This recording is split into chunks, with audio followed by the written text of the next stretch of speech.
Bueno, muy buenos días. Hoy vamos a ver en la secuencia que estamos viendo de nuestro estudio, Segunda de Corintios. Y antes de empezar la clase, como tuvimos Multiply en medio, tuvimos por ahí alguna... me oí yo, dije que... ¿Por qué me estoy hablando a mí mismo? Pensé que era... quería, antes de empezar, darles un pequeño resumen de la vida de Pablo para que se puedan ubicar en qué parte de su vida estamos. Ustedes saben, estamos recorriendo el libro de Hechos y cronológicamente cada vez que Pablo escribe una carta, vamos y la abrimos y la estudiamos brevemente. Obviamente en una clase de 1 hora 45 minutos no podemos profundizar en una carta de 16 capítulos o de 13 capítulos como es Segunda de Corintios, pero veamos el resumen. Pablo se convierte por ahí entre el año 0 y el año 4, es decir, Pablo, no sé si sepan, pero era contemporáneo de Jesús. Tenía aproximadamente la misma edad que Jesús. Cuando por ahí apedrean a Esteban, él habría sido un joven de, bueno, los que tenemos menos de 40 años. Híjole, qué malo. Es la barba que me hace... No, pero Pablo entonces nace en ese tiempo. Tenemos su conversión y su... dice Pablo que después de 15 años de su conversión, ¿cuándo se convierte Pablo, por cierto? ¿Cuánto tiempo después de la crucifixión les gusta? 5 años.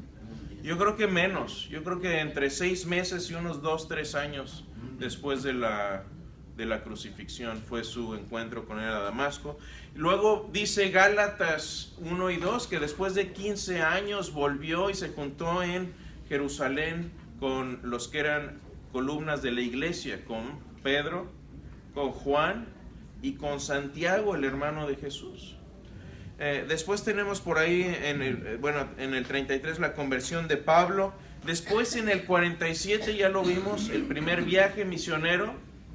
El segundo viaje misionero unos 2 años después más o menos. Tercer viaje misionero por el 52, que es donde estamos más o menos ahorita. Sin embargo, ustedes saben que pasó en Éfeso, en el tercer viaje misionero, ¿pasó cuánto tiempo más o menos? 2-3 años. Yo soy más de 3. Hay otros que dicen no, es como 2. Yo pienso que es más bien 3.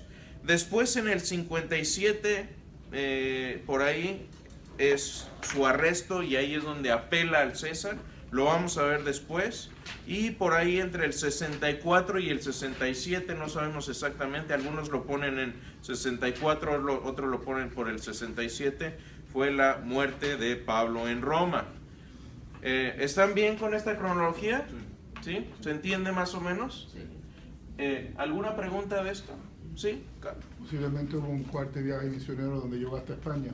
Posiblemente, sí, posiblemente. Y de hecho ayer el doctor Ropero lo mencionó, que Pablo es posible que haya llegado hasta España. Lo vamos a ver eso también cuando veamos después el final de su vida. Ahora, ¿cómo se relaciona esto con la correspondencia? Lo iba a poner en un solo PowerPoint, pero habría sido demasiado amontonado. Les digo, tenemos más o menos la misma cronología, conversión de Pablo, la muerte entre el 64 y el 67, y así es como vienen escribiéndose estas cartas. Ahorita, si ven ustedes, estamos ¿por dónde? Por estos años, por el 55, 56 después de Cristo. Y la última carta que se escribe es Segunda de Timoteo, una de mis cartas favoritas, que la vamos a estudiar también. ¿Estamos claros ahí? Entonces todo esto va a estar disponible para que lo vean, lo compartan. ¿Alguna pregunta acerca de la cronología de las cartas? Sí, no sé si lo mencionaste, porque en el orden bíblico Gálatas viene después, es una Gálatas, sí, lo mencionamos, creo que en la primera clase por ahí ya hace tiempo, pero la forma en que es esto que tenemos aquí es el orden cronológico, obviamente, de en qué tiempo se escribieron las cartas, y es el mismo orden que estamos siguiendo. ¿Por qué en la Biblia vienen diferente? No sabemos. Ese es uno de los misterios, por qué se organizaron así los libros. Lo que se piensa, y una de las teorías, es que se ordenaron se pusieron en orden de mayor cantidad de palabras a menor cantidad de palabras, a menor contenido, de mayor contenido a menor contenido. Entonces, por ejemplo, y luego temáticas, ¿no? O sea, y luego temáticos, sí. Todas las de Corintios. Sí, entonces no es necesariamente una regla estricta, pero es más o menos el tipo de forma que se ordenan las cartas, ¿no? Bueno, ahora entrando ya en tema, quisiera que piensen por un momento de reflexión aquí. Todos tenemos dolor en nuestro corazón de alguna u otra forma.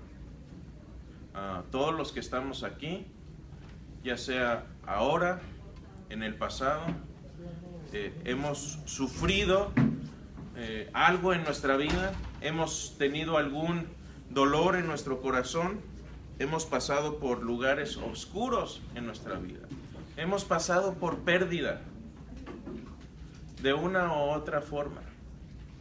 Y quiero que piensen un momento en ese dolor que a lo mejor puede uno estar teniendo, o ahora, o en el pasado. A lo mejor es algo que ya superamos, a lo mejor puede ser algo que no hemos superado. Pero hay veces que estamos en ese lugar oscuro, que sentimos que Dios nos ha abandonado, nos sentimos solos, sentimos que estamos abandonados.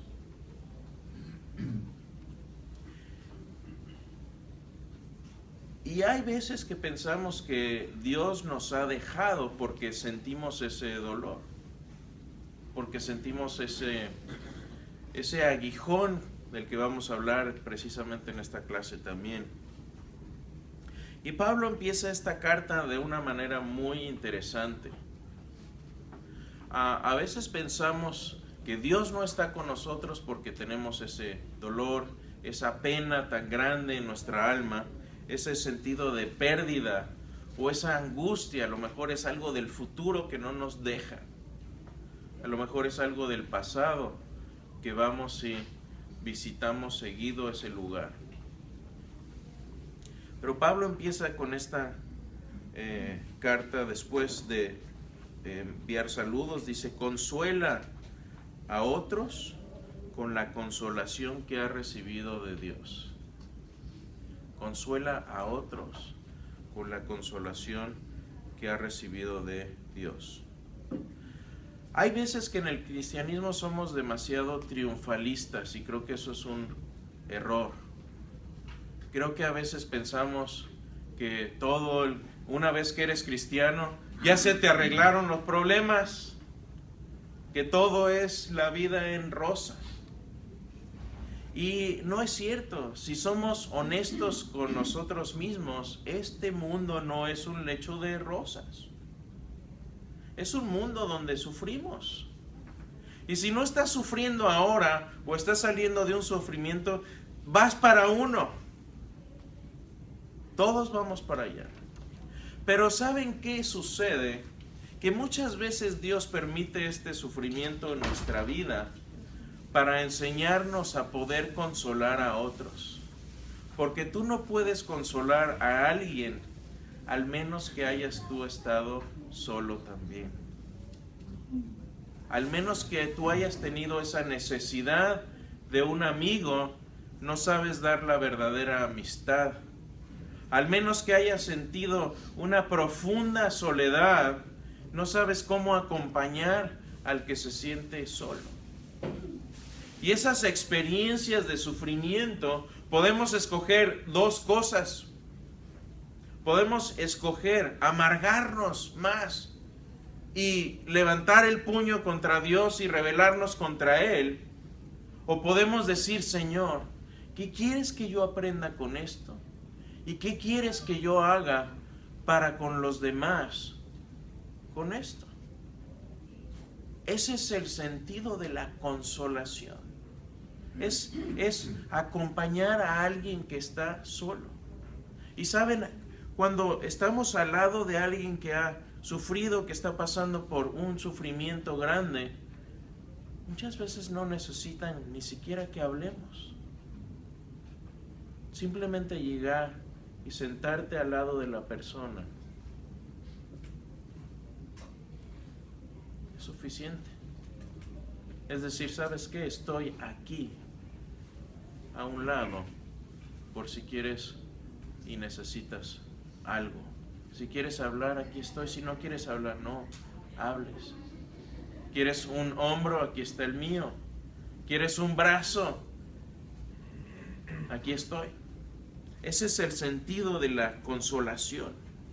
Pero también hay un triunfo en Cristo. En capítulo 2 dice Pablo más, a Dios gracias, el cual nos lleva siempre en triunfo en Cristo Jesús. Y aquí de lo que está hablando no es del triunfo. Hay una palabra en griego para triunfo que muchos de ustedes por ahí tienen tenis de esa marca y les llamamos Nike. Y usted va a Grecia y le va a decir ¿qué es eso? ¿Qué es un Nike? Porque allá se dice Nike. Esa es la victoria. Es un templo. En el Acrópolis tienen un templo a Atena Nike. Es el triunfo, es la victoria. Pero esta palabra no es a la que se refiere aquí. Esta palabra de triunfo se refiere a una procesión, y esto da una imagen de, por ejemplo, un general que ha ido a un lugar lejano y se ha enfrentado contra las cosas más tremendas y ha vencido, y vuelve al lugar de su pueblo, vuelve a su lugar de nacimiento en una procesión triunfal. Y sabe que eso es lo que ustedes y yo, si estamos en Cristo, vamos a experimentar. Estamos en una tierra lejana, en donde estamos luchando, estamos sufriendo, pero finalmente vamos a pasar por esa procesión de triunfo en Cristo Jesús. Lo que dice Pablo. El pastor Tramo usaba una analogía, dice, todos somos como tubos de pasta de dientes. Y decía, ¿tubos de pasta de dientes? ¿Qué es eso? Y él decía, sí, porque cuando los aprietas, va a salir lo que traes dentro. ¿Y qué es lo que traes dentro? ¿Traes una deliciosa sustancia para refrescarte el aliento? ¿O qué va a salir de ahí? Imagínense ustedes. Porque cuando vienen los problemas y nos aprieta la vida, ¿qué es lo que sale de nosotros? ¿Sale consolación? ¿Sale triunfo? ¿O sale amargura? ¿Qué es lo que sale de nosotros? Y Pablo dice, si estás en Cristo, lo que debe salir de ti es triunfo.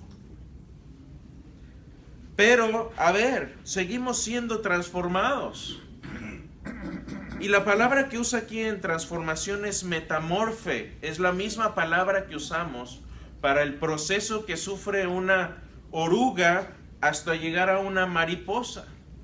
Metamorfe, metamorfosis. Es un cambio de una forma a otra.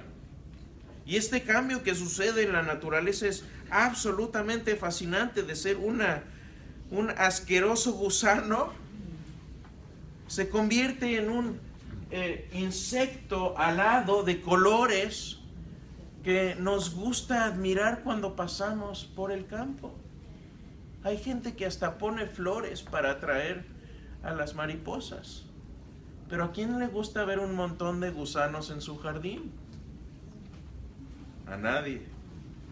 Y esa es la analogía que utiliza. Estamos siendo transformados.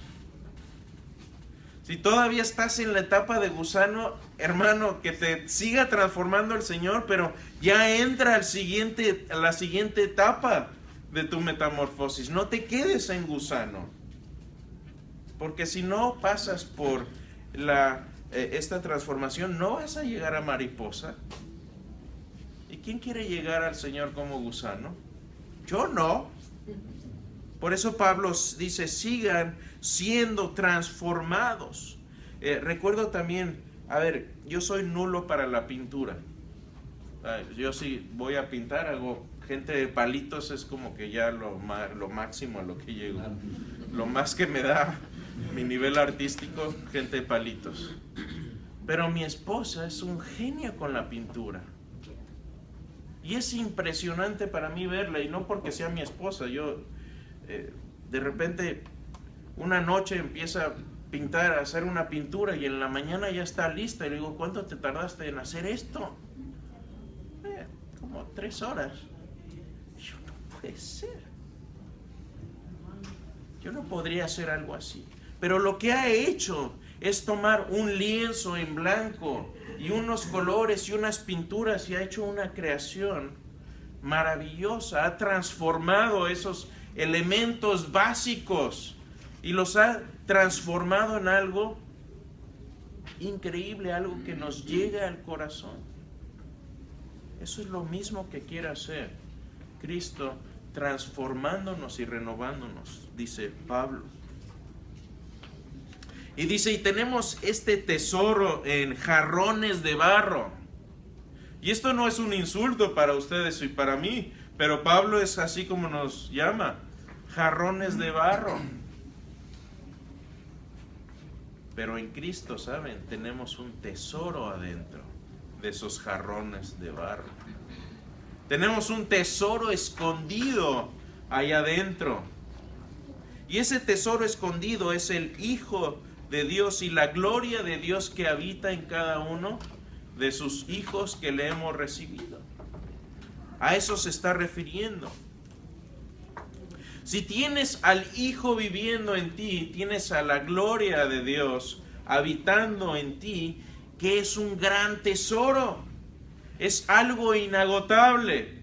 Es algo de lo que puedes sacar y sacar. Y no es como tu cuenta de banco, que a fin de mes, como dicen, se te acabó la cuenta y te sobró bill. Te sobraron los biles, te sobraron cuentas por pagar. ¿Sí? Ese no es el tipo del tesoro que está hablando aquí Pablo. Es un tesoro del que puedes sacar, compartir y dar, y no se termina. Pero nosotros nos vemos como jarrones de barro, frágiles, tal vez no muy hermosos. Me gusta algo que decía C.S. Lewis, el autor de las Crónicas de Narnia, pero él decía, ustedes no han tratado nunca jamás con una persona ordinaria, han tratado con inmortales. Y cada día estamos ayudando a cada persona y cada alma inmortal a acercarse un poco a la presencia de Dios o alejarse de ella. Estamos ayudándoles a que ese tesoro sea compartido, o estamos desperdiciándolo para nosotros como un rico pato que no quiere nada que compartir con los demás, porque tiene esa saña y ese egoísmo que solo piensa en sí mismo. Pero dice Pablo, no, tenemos este tesoro en jarrones de barro. Y por cierto, aunque estamos aquí en la tierra y somos como jarrones de barro, dejemos de pensar en las cosas del mundo. Dice, no mirando nosotros las cosas que se ven, sino las que no se ven. Pues las cosas que se ven son temporales, pero las que no se ven son eternas. Lo más hermoso de ustedes es lo que no se ve, y a veces lo más horroroso también. Pero Dios sí lo ve. Lo más inmortal de nosotros no es la cruda carne que nos rodea, los huesos, sino lo que va a vivir eternamente, que es nuestra alma, nuestro espíritu, nuestra mente. Eso tiene duración eterna. Y algunos dicen, uy, pero si estamos pensando en lo eterno vamos a ser inútiles en la tierra. Y no, aquí vuelvo a citar a C.S. Lewis, me encanta lo que dice. Dice, si lees historia, te darás cuenta y encontrarás que los cristianos que más hicieron a favor de este mundo fueron precisamente aquellos que más pensaron acerca del siguiente. Desde que los cristianos dejaron de pensar en el próximo mundo, se han vuelto inefectivos en el presente. Porque el que quiere llegar a ese final, esa renovación, esa metamorfosis, va a estar pensando, no solo es en cómo renuevo el mundo por venir, sino cómo renuevo lo que estoy viviendo hoy. ¿Cómo puedo vivir? Y el doctor Alfonso Ropero habló ayer de eso y me encantó. ¿Cómo podemos empezar a esta campaña del Dios justo que ha venido y ha desembarcado en este mundo hace 2000 años para conquistar este mundo y empezar a transformarlo? Pero para transformar el mundo primero hay que empezar por nosotros. No podemos transformar el mundo si nosotros mismos no hemos sido transformados o no queremos ser transformados. Queremos ser efectivos en este mundo, tenemos que pensar más en el mundo por venir. ¿Tenemos miedo a la muerte? Yo tengo miedo de la forma de mi muerte, mas no de la muerte en sí. Yo quisiera morir dormido, no como mi abuelo y la gente gritando en el carro cuando se quedó dormido. No, no es cierto, no se murió así mi abuelo. Entonces, si me río, no me río. Si rías, es chiste.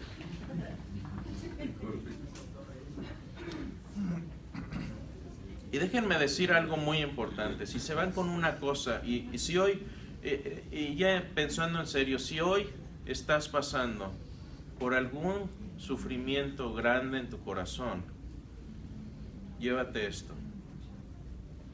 La eternidad, escúchame esto, la eternidad va a reducir tu sufrimiento a la insignificancia.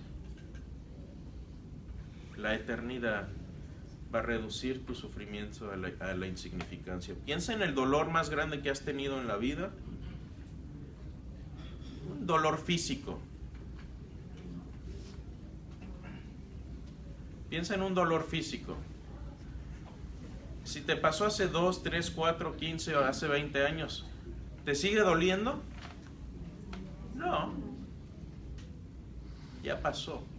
Y eso es en nuestra corta vida aquí, que los que más vivamos y mejor nos vaya, vamos a vivir a los 90, 90 y tantos, si bien nos va.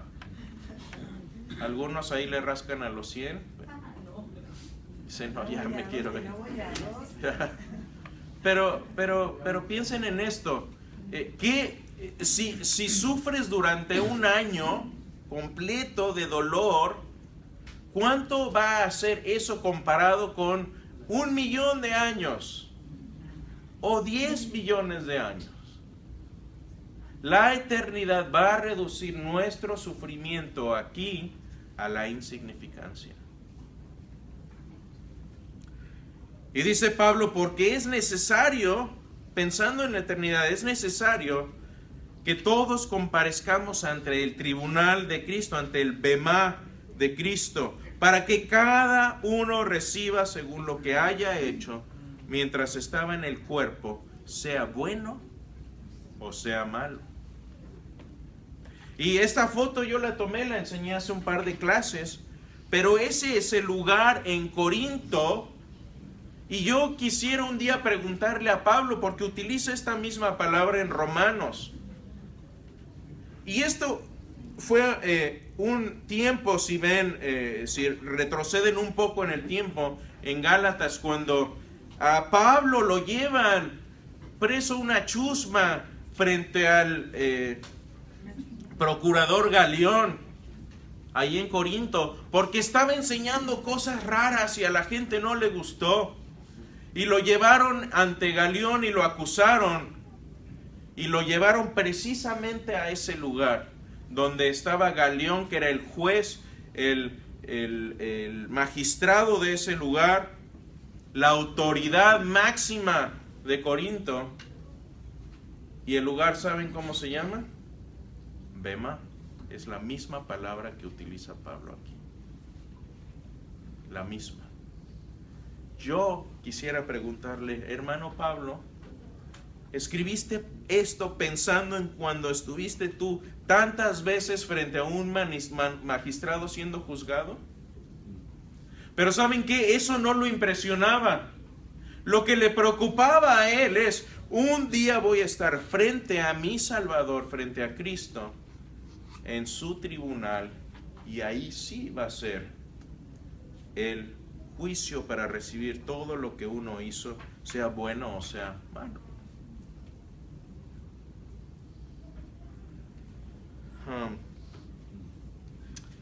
Yo como maestro tiemblo un poco, sobre todo cuando leo Santiago 3:1, porque dice, y esto me lo aplico, a ver, yo no me paro aquí si no me he aplicado esto, pero dice Santiago, hermano de Jesús, dice, hermanos míos, no se hagan maestros muchos de vosotros, sabiendo que recibiremos mayor condenación.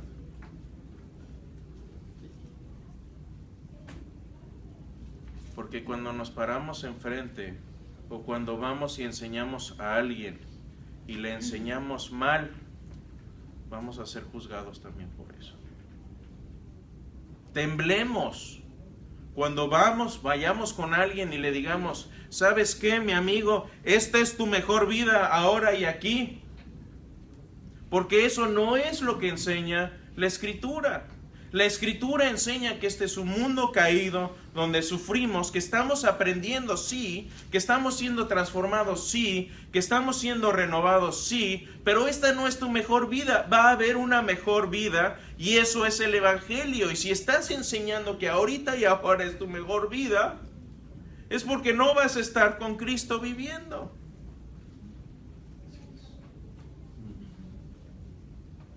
Cuidado con lo que enseñamos. Es crítico que enseñemos el Evangelio puro. Como dijo Pablo, me he dedicado a enseñar a Cristo y a este crucificado y no a otra cosa. Si estamos enseñando otra cosa, hay problemas. Y cuando pensamos en nuevas cosas, ¿qué pensamos? Los hombres pensamos en a veces una moto nueva. ¿A quién les gustan las motos? Que esto es lo más cerca que me voy a acercar yo a una moto, porque mi esposa no me deja. Pero dice Pablo, porque si alguno está en Cristo, nueva criatura es. Muy con el tema que vimos ayer en la biblioteca con el doctor Ropero. Nueva criatura es. Me encanta cómo alguien puede tomar un montón de fierros. A ver, pensar que la mayoría de lo que está aquí en esta motocicleta salió de piedras. Ay, perdón. Salió de piedras. Salió de materia prima que uno lo ve y no da 3 pesos por ella.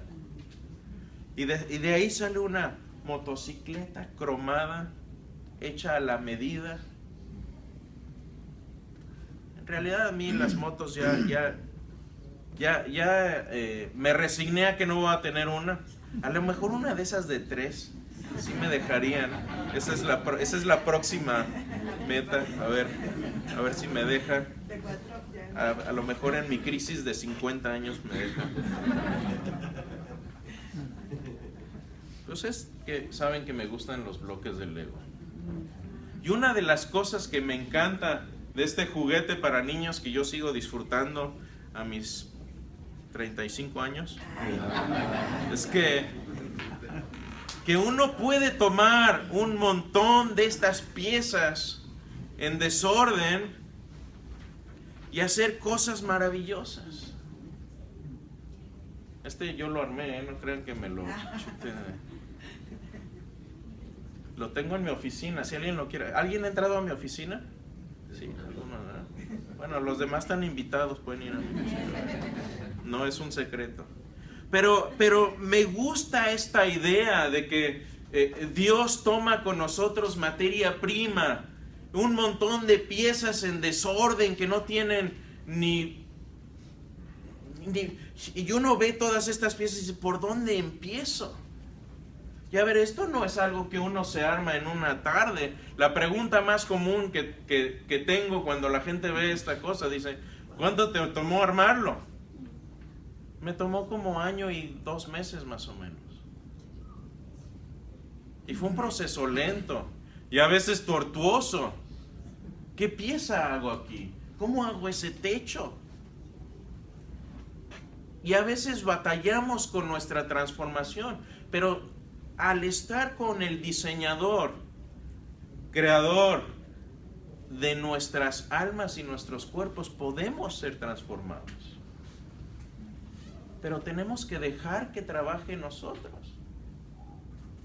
El diseñador no va a transformar al diseñado, al menos que el diseñado se deje. Dios no nos va a obligar. Oye, llevas 3 años de cristiano y sigues verde como gusano. ¿Cuándo vas a cambiar? No le estoy llamando gusanos, es la analogía, hermano. Yo veo mariposas aquí.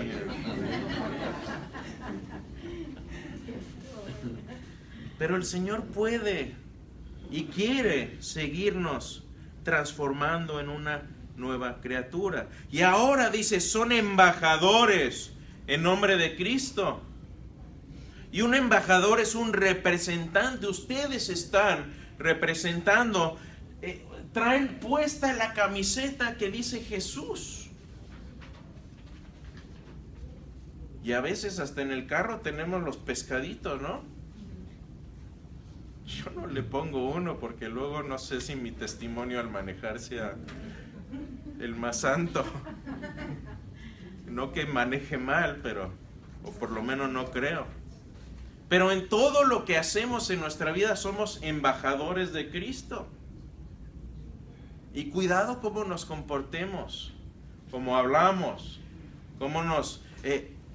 ¿Y saben qué? Aquí, y aquí me voy a... Si me oyen mis hijas y mi esposa, está bien, porque tenemos que ser responsables, pero en nuestra casa no podemos fingir. En nuestra casa somos como realmente somos. No puedes engañar a tu esposo o tu esposa. Él o ella sabe cómo eres realmente. Eres embajador de Cristo nada más aquí en la iglesia. A ver, aquí, ser embajador de Cristo aquí en la iglesia es bien padre. Todos traemos puesto la camiseta. Pero al salir de aquí, ¿seguimos siendo embajadores?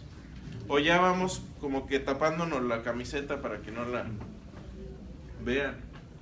Y a lo mejor hasta como Pedro, yo a ese ni lo conozco. No, Él quiere que seamos embajadores, como si Dios rogase por medio de nosotros, dice. Le rogamos en nombre de Cristo, reconcíliense con Dios. ¿Quieres ser un buen embajador de Cristo? No puedes estar peleado con Él, ni siquiera tampoco con tus hermanos. No puedes ser buen embajador si estás hablando mal de la gente a tu alrededor, porque eso no es lo que Cristo hizo, no es la representación correcta de Cristo. Y me encanta este juego de palabras que usa Pablo, y que no es un juego, es una verdad tan profunda, que Pablo resume el evangelio en unas cuantas palabras, en una frase. Y dice, al cual no conoció pecado, por nosotros lo hizo pecado, para que nosotros fuéramos hechos justicia delante de Dios en Él. Y esto es algo que a Pablo le ha de haber sido tremendamente difícil entender, porque él decía, el Mesías no es alguien que se crucifica. alguien crucificado es un maldito. Pero Él dice, Él por nosotros se hizo pecado, que no tenía pecado, para llevar nuestro pecado y a través de esa justicia nosotros fuésemos hechos justos. Quiero mostrarles un poco qué imagen tengo yo en mi cabeza, en mi mente, cuando pienso en la justicia de Dios. Porque la justicia de Dios merece un castigo al que hace la maldad. Y hablo mucho de esto en el curso que dimos del sufrimiento y el mal. Pero cuando Jesús fue llevado para recibir por nosotros el juicio del pecado que nosotros habíamos cometido, se utilizó este instrumento, y esto no es un instrumento para castigar, es un instrumento de tortura y destrucción, se llama flagrum. Tiene 3 hilos de cuero, de piel, que al final tienen plomos de metal o tiene hueso o algún otro material que está diseñado para arrancar la piel cuando se golpea a alguien. Hay un sudario, no sabemos si fue el sudario de Cristo o no, pero sí sabemos que fue un sudario, es decir, una sábana con la que se envolvió un cuerpo de una persona que fue crucificada, y se pueden ver las marcas de estos plomos en el sudario, y se puede incluso deducir cuántos golpes recibió. De ese sudario, los científicos, que este es el artefacto más estudiado, el sudario de Turín precisamente, es el artefacto más estudiado en la historia. Y se deduce que esa persona que fue flagelada con esto, fue flagelada tanto que lo único que quedó sin golpear fueron las palmas de las manos, las palmas de los pies y la cara, que de por sí la tenía golpeada hasta quedar irreconocible. Esa es la imagen del pecado en nosotros, y lo que tuvo que suceder fue esto. Esta es una imagen de la película de Mel Gibson de La Pasión de Cristo. Y cuando llevé una clase con quien es posiblemente el erudito número 1 en la historicidad de Cristo y de la crucifixión, yo le dije, oiga, ¿no habrá exagerado un poco Mel Gibson con la cuestión de la flagelación y de los golpes que le dieron a Jesús? Y dice, no, esa parte de hecho es muy acertada históricamente. Mucha gente no sobrevivía eso. Y hay recuentos romanos incluso de gente que se le golpeaba y no sobrevivía. Y algunos que los golpes eran tan fuertes y tan destructivos que hasta los intestinos y las entrañas le salían. Y no quiero ser morboso con esto, quiero ser muy históricamente correcto en lo que estamos viendo, porque ese fue el precio de nuestra salvación. La salvación no fue gratis, a alguien le costó. Y el doctor Habermas dijo, no, esto fue muy acertado históricamente, en la parte de la crucifixión incluso se quedó un poco corto.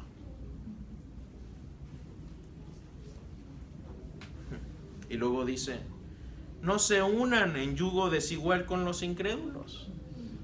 Se ve muy bonito tal vez unirse a otra persona de otra creencia, de otras ideas, de otra filosofía, pero te va a traer problemas, te va a traer tristeza y te va a traer consecuencias. Como dice Gálatas, Dios no puede ser burlado, todo lo que el hombre sembrar, eso también segará. Por eso les dice, les quiero evitar problemas para no unirse con alguien que no piense de manera similar. No quiere decir que estén de acuerdo en todo. Los que llevamos casados un tiempo sabemos que eso es imposible. Pero sí es posible y es necesario estar de acuerdo en las cosas más importantes. Si uno no está de acuerdo en cuántos hijos va a querer tener, hermano, no te cases. Porque eso va a ser un problema después.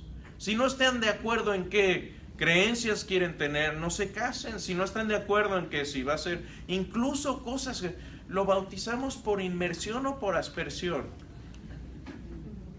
De veras da risa, pero las familias se dividen por esas cosas. Hay que estar de acuerdo en las cosas importantes. Así que, amados, puesto que tenemos tales promesas, limpiémonos de toda contaminación de carne y de espíritu. Y aquí la palabra clave es pureza. ¿Quieres ser transformado? Y este va con el tema de la transformación. ¿Quieres ser transformado? Necesitas tener pureza. ¿Y qué significa eso? Para los hombres significa algo muy sencillo. Aléjate de inmoralidad sexual, de pornografía, de estar buscando como David se metió con Betsabé. Necesitas tener cuidado con eso. Y a veces no tomamos en cuenta mucho esta cuestión, pero aquí me dirijo más bien a los hombres, pero también entra con las mujeres.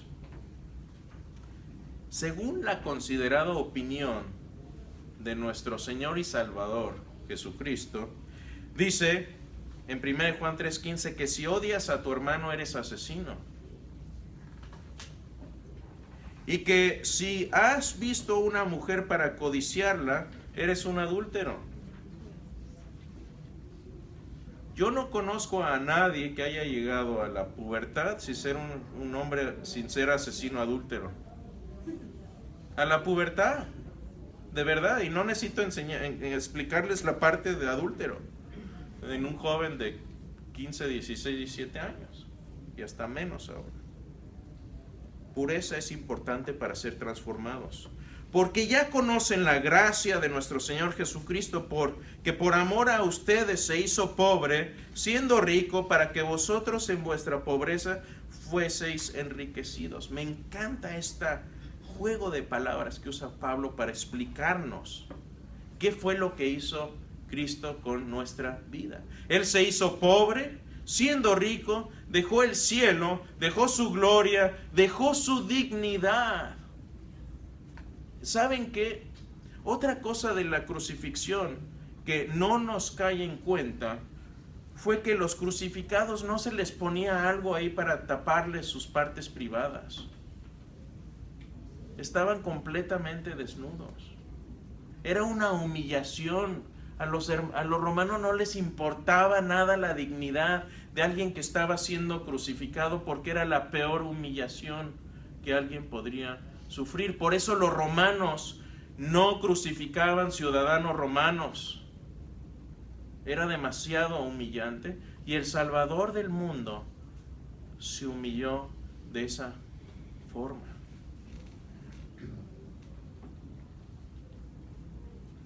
Se humilló incluso a lavarle los pies a sus discípulos. Esta fue la lección que les quiso enseñar y que nos quiere enseñar a nosotros.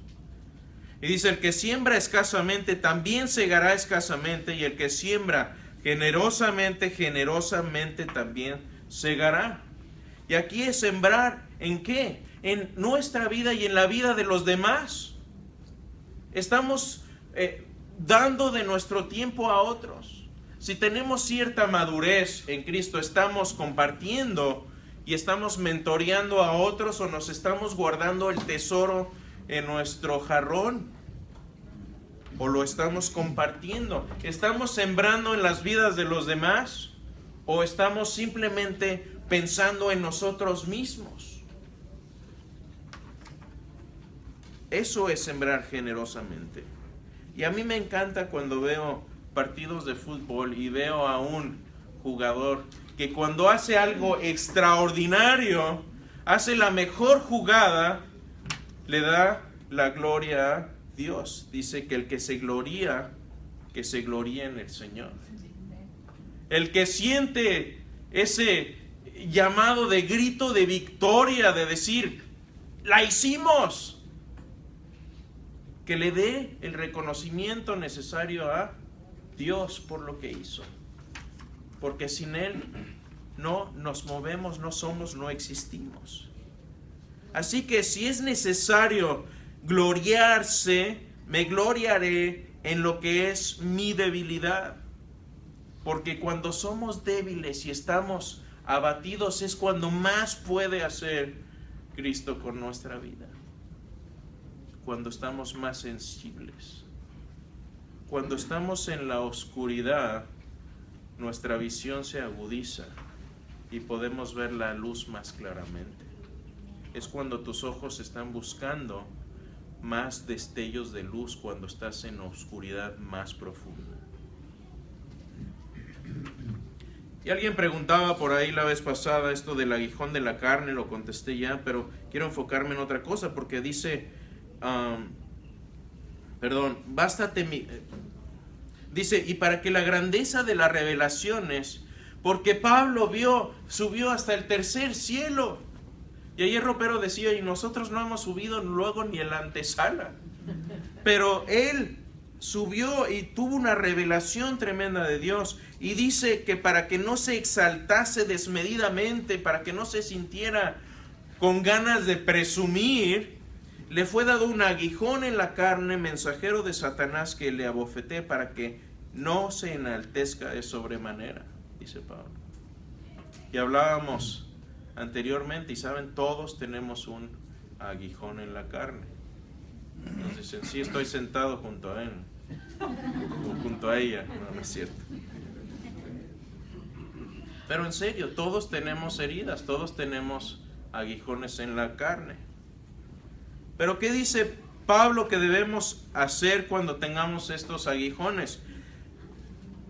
Llenarnos de su gracia, porque su gracia es suficiente y nos basta, porque cuando somos débiles y esa gracia sobreabunda en nuestra debilidad, el poder de Cristo se perfecciona en nuestra vida. Porque cuando soy débil, entonces soy fuerte. Qué paradoja tan verdadera en este sentido. Cuando más nos sentimos abatidos y abandonados es cuando Dios más puede hacer con nosotros. Así que aprovechemos esos momentos de soledad y de sufrimiento para que nos fortalezca el Señor. Y dice, examínense a ustedes mismos si están en la fe. Estos son algunos ejemplos de exámenes. Esta es la forma en que no deben hacer exámenes. Aquí la instrucción dice, expanda. Si no lo vieron, se los mando. El otro tiene ahí un problema sencillo y vean cómo termina.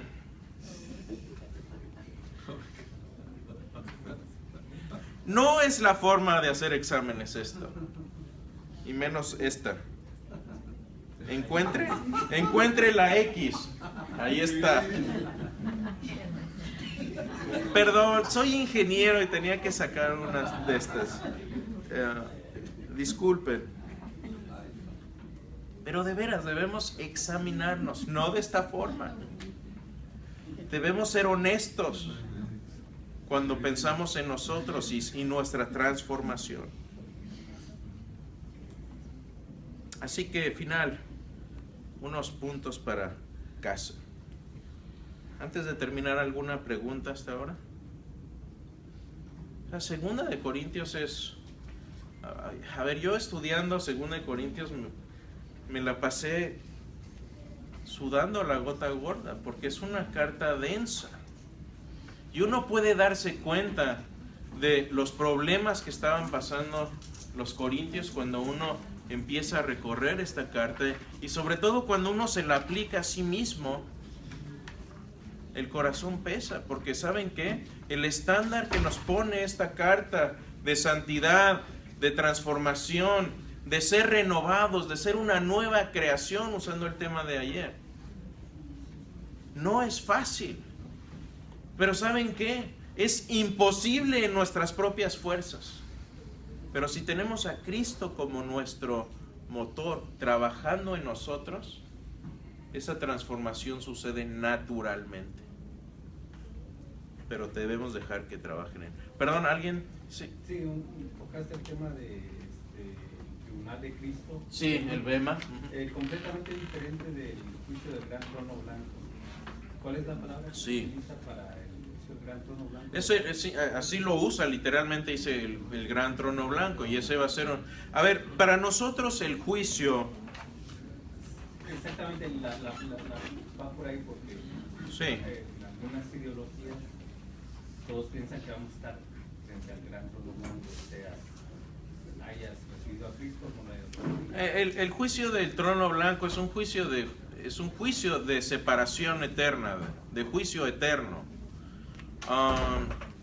Pero nosotros, los que hayamos confiado en Cristo, los creyentes verdaderos, no vamos a pasar por ahí. Vamos a pasar, sí, por un proceso en el que se van a revelar todas nuestras obras.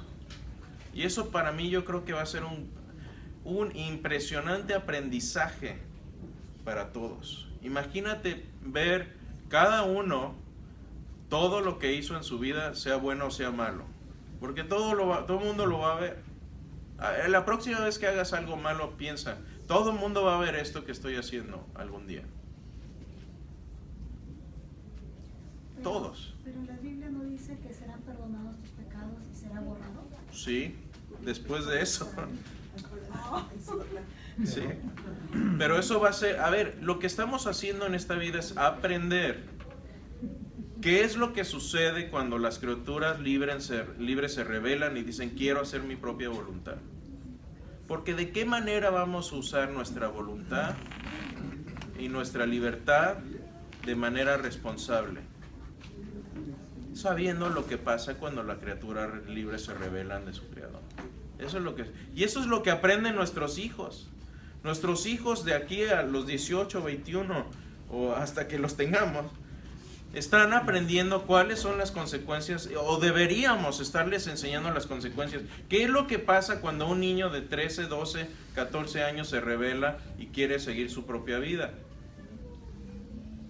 Y la vida en familia es un microcosmos de lo que estamos aprendiendo en el cristianismo. Estamos aprendiendo qué es lo que sucede cuando las criaturas libres dicen, ¿sabes qué, Señor? Voy a hacer mi propia voluntad, voy a hacer mi propia vida, no te necesito. Cris, una de las cosas, el juicio del Gran Trono Blanco, entonces van a estar cristianos y no cristianos. No, yo creo que eso es para un juicio, nada más para condenación. Sí. Perfecto. Entonces hay forma de separar las dos y de hacer un argumento válido para decir el tribunal de Cristo es simple y sencillamente para personas que fueron salvas, que aceptaron a Jesucristo, y el Gran Trono Blanco para personas que se van a condenar. Sí, yo creo que sí se puede hacer un argumento bastante sólido. Hay personas que lo confunden. Sí. Mira, yo creo que el punto importante aquí es que va a haber un juicio, que todas las obras van a ser destapadas, llámale como quieras, cronológicamente, quién sabe cuándo suceda, pero va a suceder. Sí, lo que pasa es que el Gran Trono Blanco es para condenación y el Tribunal de Cristo No te preocupes en nomenclaturas, ¿sí? Porque va a suceder, va a haber un juicio, uno para justos y otro para injustos, va a haber separación, pero todas las obras van a ser reveladas. Y para el injusto yo pienso que también hay niveles y grados de condenación, y ahí es otro tema. Un día tengo una plática acerca del infierno, si quieren un día la vemos en detalle. Con que no vayamos allá. Que no vayamos allá. Es como le digo a mi hija me dice, papá, me gustan los animales, nomás no te cases con uno. Muy rápido Sí, es muy difícil hacer esa separación que Severino habla, demasiado difícil. ¿Por qué? Porque la mejor explicación de un juicio, aparte de Revelación 6, es Mateo. donde dice se separa aquí 24, y a la izquierda, sí, Mateo 24. Entonces Sí. es muy difícil esa ideología. Mira, Pero como sin quiera, entrar. como quiera que lo ve, yo sé que son amigos, después echan un Sí. quien vive, pero Sí. la cuestión más importante aquí es esto. Va a haber un juicio, va a haber una separación y va a haber una revelación de obras de todo mundo, cristianos o no. Uno para condenación y otros para revelación. ¿Sí? ¿Damos con esto? Bueno, nos quedamos con esto, mis hermanos, un par de puntos importantes. Busquemos la perfección, busquemos la renovación, busquemos ser transformados cada día. No va a pasar por accidente. Esto es como una relación, es como un matrimonio. No trabajas en tu matrimonio, se te viene al piso. Lo mismo con nuestro perfeccionamiento, nuestra renovación. Tengamos un mismo sentir. Hermano, si te vas a pelear con otro hermano por algo, que sea algo importante. Que sea algo como la crucifixión, la resurrección, el evangelio puro. No por si va a haber un trono blanco o no. ¿O cuándo? Perdón, usé un ejemplo de recién. Muy obvio. Muy obvio. Vivamos en paz. No, yo sé que son amigos, por eso los molesto. Vivamos en paz. No seamos rencillosos. Vivamos tranquilamente y busquemos tiempo para estar con Dios. No puede haber perfeccionamiento y no puede haber transformación, al menos que hagas un esfuerzo consciente de pasar tiempo con Dios cada día.